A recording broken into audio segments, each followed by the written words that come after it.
It's interesting to reflect on the fact that our present-day red-ripe tomato is the descendant of a long, long line going back nearly 5 centuries in time. In the days before the French Revolution, people called the tomato the love apple. When Cortes invaded Mexico in 1519, Aztec farmers cultivated a plant on irrigated slopes. They called it the sitomac. The conquerors also liked the fruit, and so they decided to take some seeds back to Spain, along with Montezuma's plundered treasures. But the people of Europe didn't take to the strange fruit. Some said sorcerers used it in black magic. Not until after the French Revolution, when restaurants were opened, did the fruit again appear. Chefs then served the tomato as a dish symbolizing the aims of the revolution. It was soon after this that early settlers brought the tomato back to North America. First, it was as an ornamental shrub, then as a vegetable. Then a gardener and seedsman by the name of Alec Livingstone attained prominence. He had devoted 18 years to the task of developing a bigger and better tomato. At the same time, the pioneers in the food processing industry were successful in creating new strains through plant breeding. And they discovered what the Aztecs had known centuries before, that the tomato was indeed a true health food, containing vitamins needed by young and growing bodies. They also found the ideal soil and climate in which to grow tomatoes to perfection, such as in Canada's Sun Parlor, the southwestern part of Ontario, as far south as northern California, where the climate is temperate, the nights warm, the days long, sunlight plentiful, and rainfall moderate. Here around Leamington, hundreds of farmers grow tomatoes on contract to the nearby food processing plant. 2 such farmers are John Andrasic and his son John. This is the son's farm, on which 20 of 110 acres are used for tomato growing, in his well-drained, fertile, clay-type soil, the most perfect soil for tomatoes.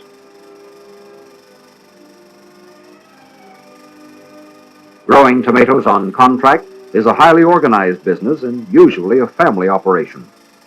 John's wife is very much a part of the team, both as bookkeeper and supervisor of pickers during the season. This family, with experience handed down from father to son, may be said to be typical of the tomato farmers in the area. But John Jr. is also representative of a new generation of scientific growers. In addition to his regular contract work, he also operates on his own land an experimental field plot for the processing plant. This close cooperation between factory and farmer has resulted in steadily increasing yield per acre.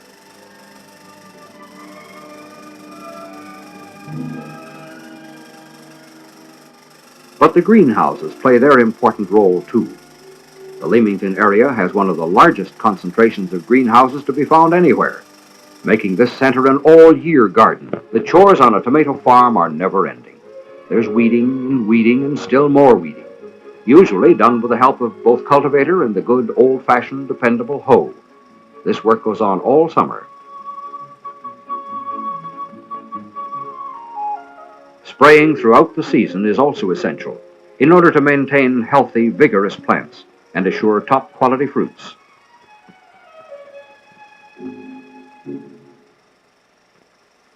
Experimental field plots in which research is constantly pursued are maintained by both federal and provincial governments. These are in addition to the ones maintained by the processors and tended by the contract farmers in their own fields, John Andrasic's being one. The all-embracing research programs for the continuous improvement of cultural methods and for the development of new and improved varieties have practically revolutionized Canada's tomato production. After many weeks of painstaking field work, the time of the big rush has arrived. John has received his week-in-advance letter from the factory to be ready for harvesting. The delivery schedule is exacting. There must be no delays. Pickers must be hired on a steady basis. Processing must continue without undue fluctuations, and the tomatoes must be red ripe and picked each day immediately before delivery. A bond of friendship exists between the growers and the field representatives. They have learned to respect the interest and efficiency of one another. It's an old, familiar feeling of excitement for these people who've watched constantly over their crops, and they have every reason to be enthused about the latest results. Not only is there a larger yield per acre, but the fruit quality is better than ever. Cracking has been reduced to a minimum. The flesh of the fruit is firm and highly colored, a delight to the eye and warm to the touch. The perfect tomato field.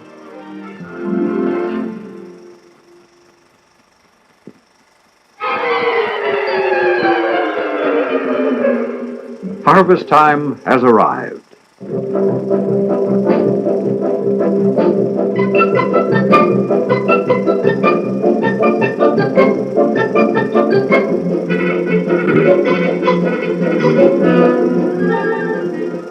Harvesting starts as soon as there are enough red ripe tomatoes available from the various districts to begin processing.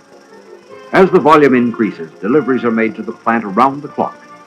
Picking, as all other steps in the cycle of tomato growing and processing, is done under careful supervision. Many pickers return from year to year.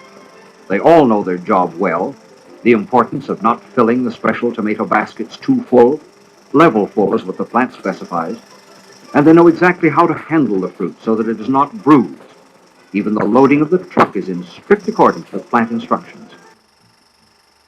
The giant warehouses are busy throughout the year, but particularly at harvest time.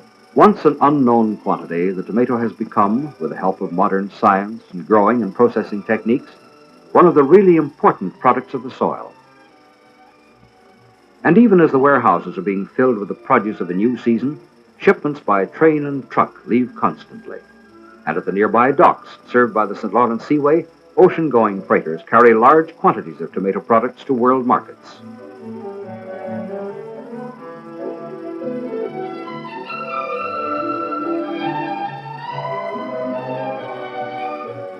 Being so rich in health-giving properties and consumed in so many different forms and varieties, tomato products surround us and are consumed wherever we go and wherever we look in every part of the country.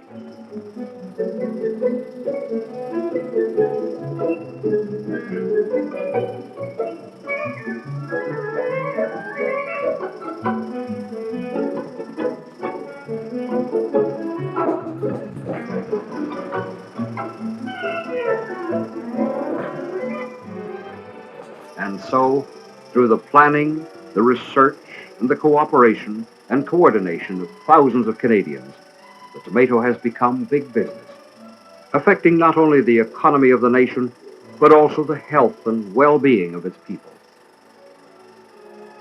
From seed blossoming forth from the soil and ripening red in the fields has come once more the great tomato harvest.